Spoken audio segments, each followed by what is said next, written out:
Hello, I'm Dr. Ibrahim, and today I'm going to talk about PLAB 1, how to prepare for it, and how to pass it easily.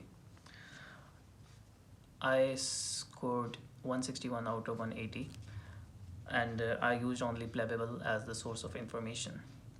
So I think it is enough. I didn't use anything else other than PLABable and PLAB gems. So I recommend buying both of these. Um, I think it costs you around 25 pound to buy PLABable subscription for 5 months, and if you add the PLAB gems then you will have to pay around about 35 pounds. So why do I recommend PLABable? There are several reasons. The most important reason is that during the exam I found out that a number of questions were exactly like PLABable. Even I thought a few questions were they seem to be taken exactly out of the PLABable question bank. So there was not a single question that I found that I did not have read in the PLABable question bank. So PLABable question bank is a very high yield source of information for anyone going for PLAB 1. Now once you have completed the question bank, you are going to need some material to revise these questions and these concepts.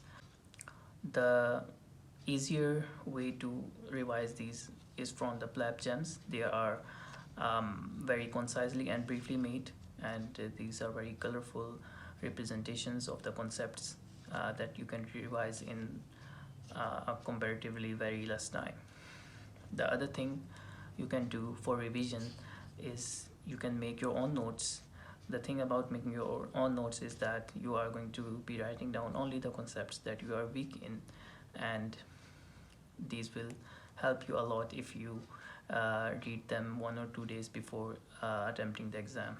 So let's talk about the number one problem that a student faced while attempting PLAB 1. It is a pretty easy exam, but still some people fail. What is the reason? I think the number one reason behind it is that people are unable to manage their time. So you have 1 minute for each question, 180 questions in 3 hours. There are going to be questions that are very easy and they are not going to take more than 10 to 20 seconds.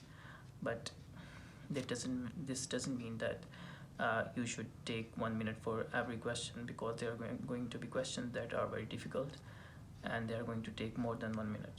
So try to keep up on your time and keep a track of your time. Now the question is how to quickly attempt these questions. You have to find keywords from the question. You do not need to read the whole statement, because in PLAB the questions are pretty easy and usually there are no twists. So you just need to pick out the keywords and answer quickly. And this is the number one tip to pass the exam. So let's now talk about average preparation time.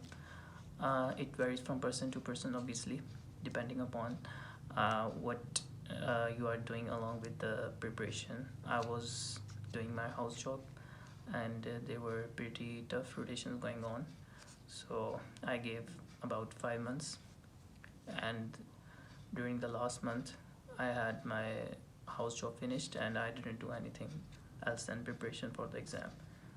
One more tip for you is that once you are done with the question bank, try to attempt as many mock exam as you can, and they give you a real sense of actual exam. And also try to do the big mocks. They are pretty expensive, but you can find these the PDF of these big mocks from Telegram groups. The other tip I'm going to share is that particularly worked out for me was that I began with doing the questions, and even though I had not read the concepts beforehand, If I got them wrong, then I would read the explanations in detail, and if needed, I would go to the guidelines, but not very often. And sometimes I would watch videos on the concepts that I was weak in. Advantage of doing that was that if I got any question wrong, it would stick to my mind and I wouldn't forget about it. So you can give it a try as well.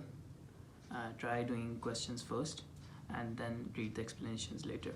So if you get any wrong, then there is a less probability that you will get the question wrong again in the exam.